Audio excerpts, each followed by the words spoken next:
আসসালামু আলাইকুম রহমতুল্লাহ গাছ আমাদের আজকে স্প্রিং রোল পটেটো ওয়েজাস এখানে আছে এগ কারি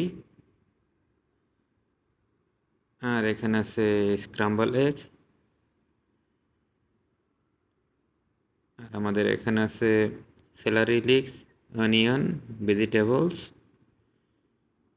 আর আমাদের এখানে আছে ফিশ ফ্রাইড টিক্কা আর ইয়েমি ফ্রাইড ইয়েমি এখানে আছে চাটনি টসে অ্যাপেলস ওয়াটারমেলন